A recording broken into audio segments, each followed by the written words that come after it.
Bonsoir Jonathan Klaus. Bonsoir. Merci beaucoup de nous accueillir ici au siège de l'Olympique de Marseille, au centre Robert Louis Dreyfus, à la commanderie. Bonsoir Stéphane Burgat. Bonsoir, bonsoir à tous. Un entretien qu'on va faire tous les trois avec un joueur pas comme les autres, j'ai envie de dire, et on va avoir le temps de parler un petit peu de tout ça, parce que bien sûr il y a le foot professionnel, mais il y a aussi votre vie, il y a aussi vos passions dans la vie, et on a mille choses et mille questions à vous poser, bien évidemment. La première, on va parler de foot classique pour démarrer cet entretien.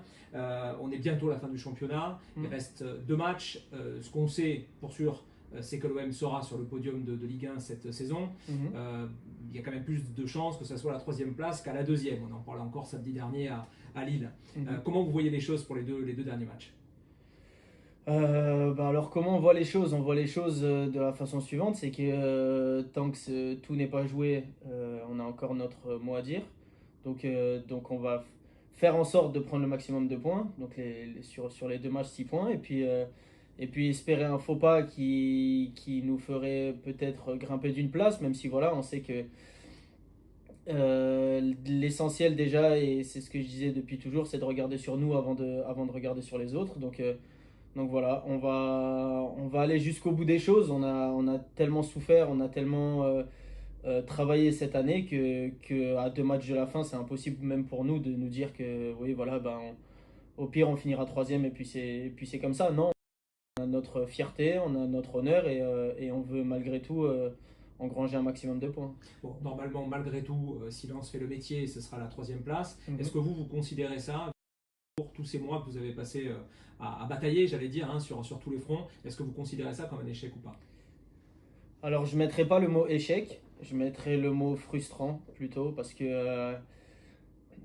qu'on peut, si on fait un point général, évidemment qu'il s'est passé de belles choses cette année quand même malgré tout, et en même temps il y a beaucoup de frustration sur pas mal de points qu'on a perdus à domicile, sur la Coupe de France, enfin sur pas mal de points quand même où on est frustré parce qu'on aurait tellement pu faire mieux, je pense, et qu'on aurait dû faire mieux. Mais en même temps, voilà, si tout s'est passé comme ça, c'est que ça devait se passer comme ça. Ça a tenu Euh, à quoi? je pense à des détails, à des fraîcheurs physiques, je sais pas, j'ai pas trop d'explications concrètes.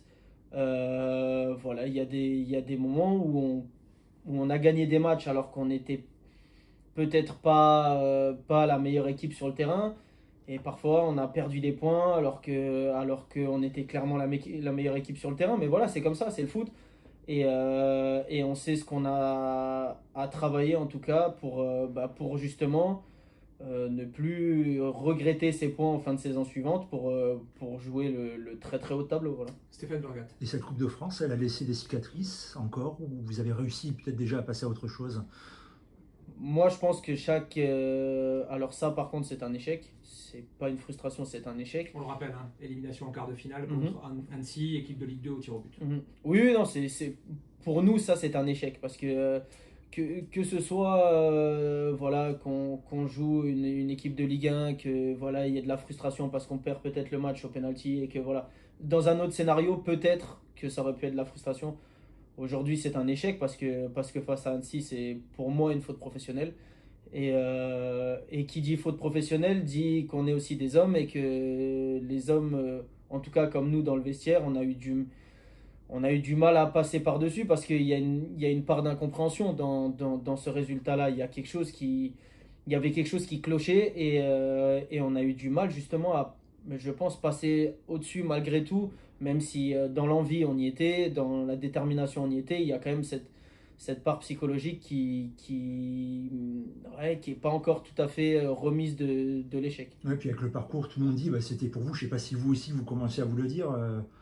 Sortir Rennes, sortir Paris, ça commence à sentir bon. Vous Je projetez un pense, petit peu. je pense, je pense que, alors, je vais pas dire qu'on s'est vu trop beau parce que l'expression est un peu trop grosse, mais peut-être qu'on l'a mal abordé, peut-être qu'on l'a pris comme une formalité et qu'on savait que, bah voilà, c'était en sortant Rennes, en sortant Paris, bah, cette année, elle allait être pour nous.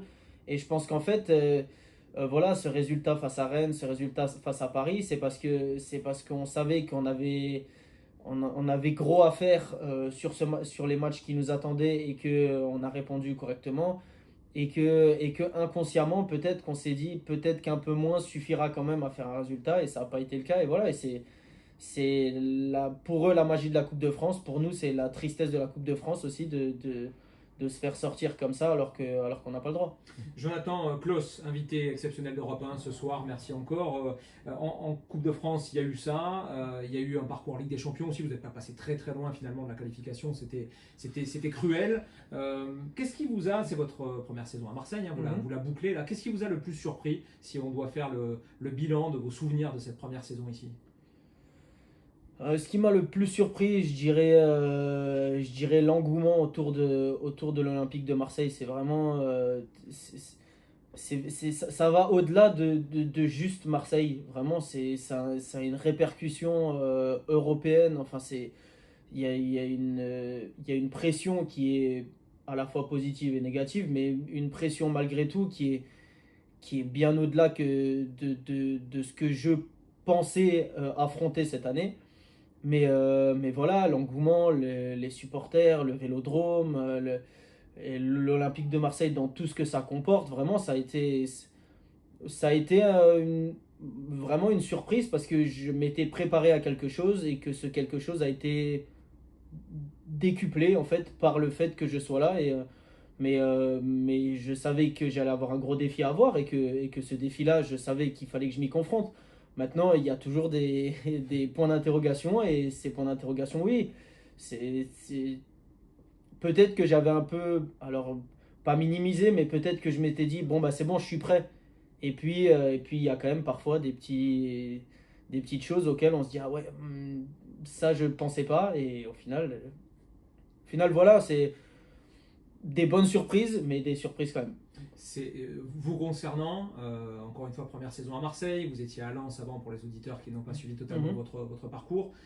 Ça vous a fait progresser. Quel bilan, vous, de votre saison, là je parle vraiment à titre personnel, vous tirez de cette première saison? Moi j'ai quand même envie de retenir un chiffre. Après on pourra parler peut-être des déceptions aussi de l'équipe de France, mais vous êtes le meilleur passeur décisif de cette équipe de l'OM. Vous êtes juste derrière Lionel Messi au classement. Il y a eu aussi plein de bonnes choses. Oui, bah, sur l'aspect personnel, évidemment, il y a les stats qui parlent pour moi. Je suis en progression sur mes 3 premières années de Ligue 1, donc forcément, sur cet aspect-là, je suis content. Après, il y a eu une période un peu compliquée après la Coupe du Monde. Après, même si j'avais bien redémarré, après, c'est sûr que j'ai eu un coup de moins bien. Mais là où je me sens fort, c'est que mentalement, j'ai réussi à me relever. Et dans ces cas-là, moi qui ai toujours eu pas confiance en moi dans ces moments-là, justement, je me suis rendu compte que par mes décisions, par mes prises d'initiative, et ben justement, j'ai réussi à réinverser la tendance. Et c'est là où je suis content aussi. Et après, voilà, je fais un point malgré tout positif pour moi, même si je sais que bah, voilà, j'ai pas l'impression d'avoir une saison totalement aboutie. Mais en tout cas, je suis content d'avoir vécu une première saison comme ça parce que je sais ce qu'il me reste à faire pour les saisons suivantes. Jonathan Klaus, justement, ok, 2 matchs encore à jouer. J'imagine qu'on se projette peut-être un peu quelque part dans un coin de la tête sur la suivante, à l'heure où on sait que le casting risque peut-être de bouger, des affinités qui se sont créées cette année sur le terrain, peut-être en dehors, et des cas voilà, qui posent question aujourd'hui, Matteo Guendouzi, Dimitri Payet. Comment vous projetez dans tout ça? Moi, j'ai des affinités avec le 2 déjà, donc, mais je veux dire, après, moi, l'avenir de chacun, je leur pose une fois la question comme ça, parce que moi, ça m'intéresse de savoir.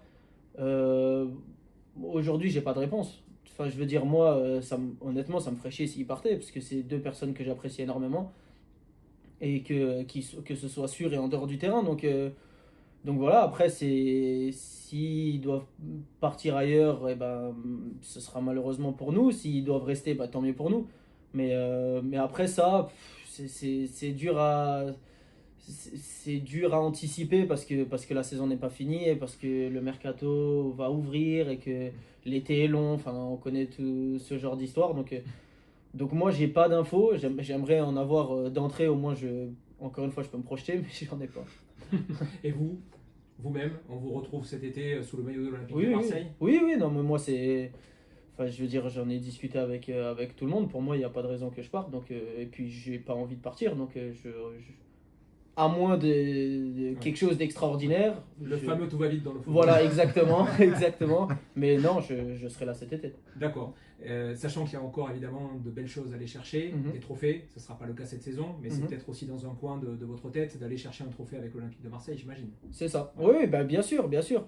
On a malgré tout des envies de gagner. Donc, cette année a été frustrante, et bah, ça va justement nous permettre voilà, de peut-être lâcher encore plus les chevaux pour l'année d'après, et de se dire que bah, voilà, il y a des moments peut-être qu'on a calculé où on ne doit plus calculer, peut-être des moments où on mettait un peu le pied sur le frein, où justement là on va se dire que voilà, on n'a pas à le faire, parce que si on le fait pas, je pense qu'on est une équipe ultra compétitive et qu'on a quelque chose à aller chercher. Donc oui, c'est de l'apprentissage malgré tout dans de cette saison-là, même s'il y a de la déception pour beaucoup, pour nous aussi. Mais il faut prendre le verre, je pense, à moitié plein au lieu d'à moitié vide. Et je pense que c'est plutôt comme ça qu'il faut le voir.